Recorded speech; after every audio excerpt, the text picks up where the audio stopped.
Oops.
Good morning, everybody. This is a live severe weather update as we have a lot of storm chases ahead, including this Friday into Saturday across portions of central and eastern Texas, maybe even central Oklahoma, and parts of the mid-south as well on Saturday.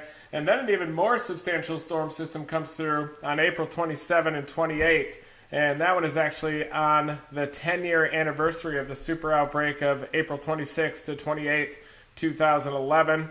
We also chased that event on the 26th and 27th. I should have chased the 28th up into North Carolina as well, but we intercepted tornadoes in Van Zant on the 26th. Also the 25th, the night before, near Jacksonville, Arkansas on 2011. Then they're just east of DFW on April 26, 2011. And then April 27th, the big super outbreak day, we were on that EF5 tornado from Philadelphia, Mississippi, and then also the Tuscaloosa supercell well to the southwest of Tuscaloosa near the Scuba area. But I wanted to break down my preliminary target areas. Of course, April 27 coming up on the 10-year anniversary. Looks like a big, more substantial trough is forecast to eject from the plains across portions of the Mid-South.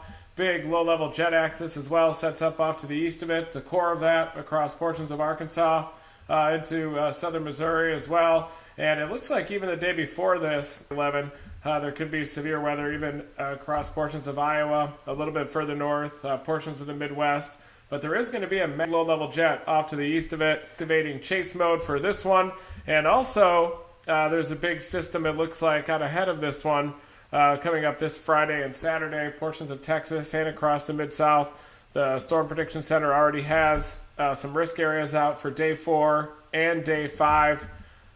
For that event, I'm going to pop these up as well. Then we're going to break down the newest models as they are just coming out. We'll start off with the NAM so far this morning. And here is the day 4 risk area from the Storm Prediction Center.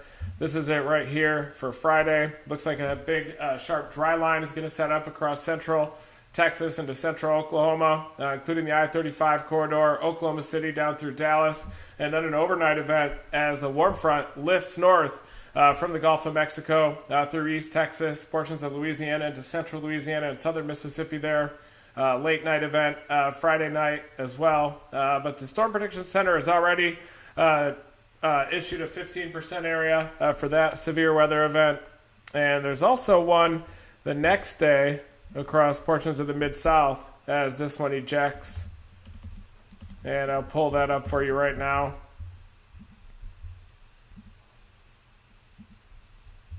And I'll be chasing both of these, of course. This is on the day after. This will be Saturday. So coming up here at the end of the week, Friday, looks like Texas. Dry line, sharp dry line across central Texas. A decent low-level jet off to the east of it. Then Friday night, a warm front lifting north through central Louisiana to central Mississippi.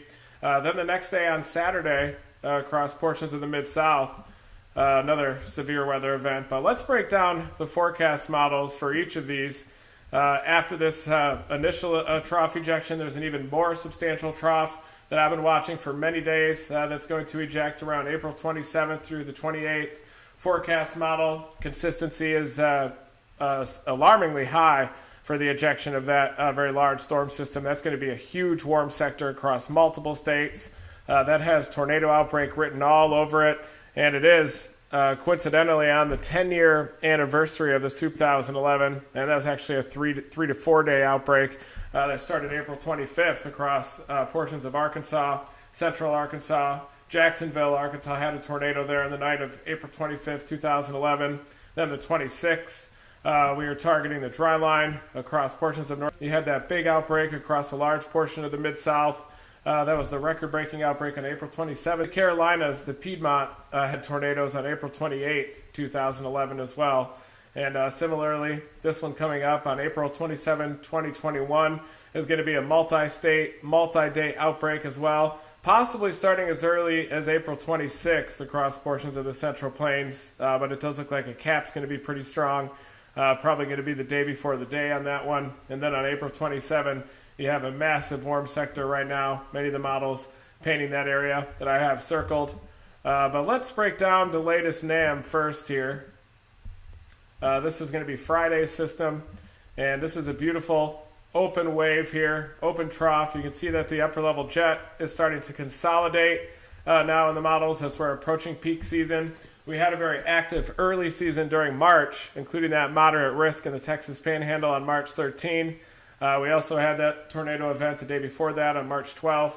Then we had a couple of high-book Dixie Alley type events, fast-moving wedge tornadoes, often wrapped in rain, difficult to see over the piney woods there. Then we had the series that had the windows blown out there. We recorded some subsonic data as well down on that event. Multiple days in a row of big hail producers there across Texas. And now this event coming up looks like we're going to have the beginning of some pretty substantial tornado threat. You can see a lot of vorticity advection downstream of an open wave like this. You do have a lot of the flow, though, located on the east side of the trough. That tells me that this trough is not really deepening too much.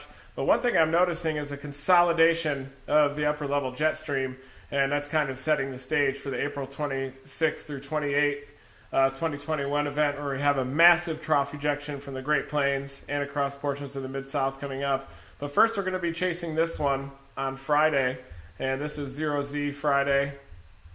We'll go back to 21Z here on the NAM, and you can see a lot of strong bulk shear there definitely will be in place.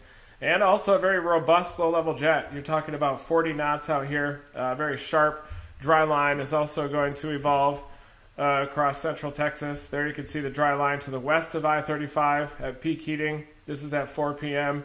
as depicted by the NAM. But different than the last setups that were predominantly hailers across Texas, you can see this deep pool of moisture down here, low 70s into eastern Texas, across the western Gulf of Mexico.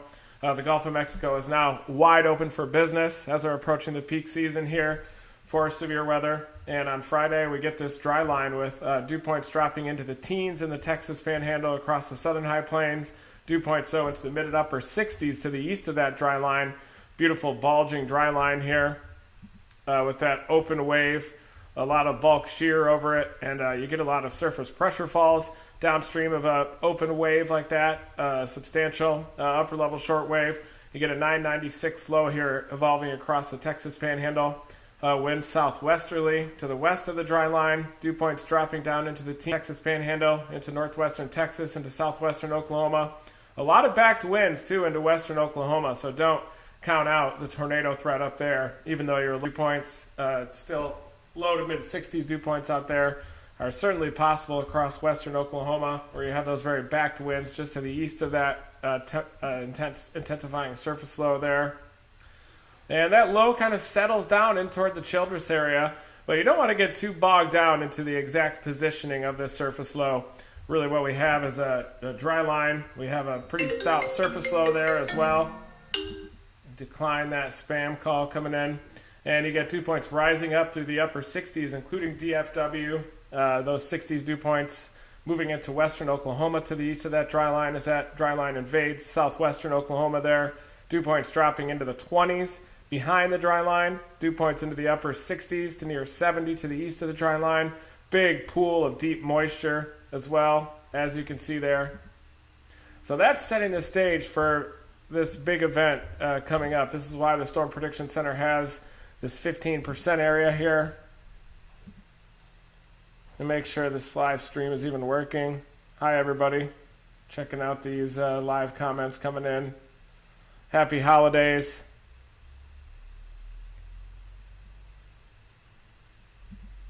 So there you can see that dry line setting up across central Texas there on Friday. I'll certainly be chasing this day. And that's a very strong dry line and a very stout low-level jet as well.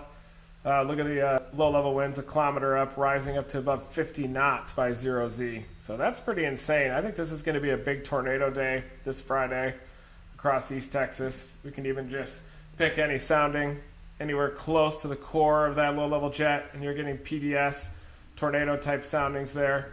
So the NAM is showing a big-time tornado event this Friday across central and northern Texas. That'll include DFW and East Texas as well. There you can see that 1 kilometer wind pushing 50 knots there out of the due south. Then you've got your big southwesterly mid and upper level winds here as well. Surface wind relatively backed there. Stout ellipse green line is dew points. So you can definitely see the dry air coming into the mid-levels of the atmosphere. Good thick cape as well, as you'd expect in the southern plains during the peak season. Deep moisture additionally, with those dew points at the surface in the upper 60s into the low 70s.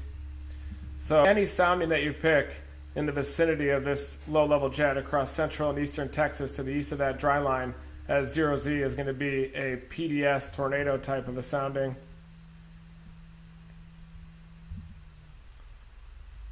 Supercells within that low-level jet as well, already shown by the regular NAM this far in advance across central and northeastern Texas toward the Arklatex, southeastern Oklahoma. But you're probably also going to have supercells along an arc across western into central Oklahoma, along the I-35 corridor and down toward the DFW area. But that sharp dry line is just forecast to initiate round after round of supercell storms along it, and this cluster will lift off to the northeast, and you'll have another cluster likely evolve on the dry line, isolated supercells as well. That's a very sharp dry line indicated there by the NAM. And of course the GFS is just starting to come out, but we can see what the 6Z GFS, operational GFS, was showing in terms of dry line evolution on Friday. And boy, what a mess the GFS is in terms of dew points and evolution of instability, but still has that sharp dry line across northern Texas into western Oklahoma, with those dew points across the Texas Panhandle dropping into the teens back behind it, dropping into the 20s, dew points into the 60s to the east of the dry line. The GFS is also hinting at that deep moisture moving up through the western Gulf of Mexico into southeastern Texas along and east of it. And that's at 0Z. Also showing a pretty stout jet axis there as well across eastern Texas. And I think that's going to be filling in a little bit further west with that low-level jet likely hugging the dry line a lot more closely as depicted by the NAM. And the European model also kind of shows some holes of the jet, but really when you have such an open wave like that and that intense surface low dropping down near 995 millibars, settling in near the Childress area, just to the east of that trough, you're going to have a big low-level jet that's going to hold up relatively tight to that dry line that's going to advect east across central Texas, western Oklahoma there.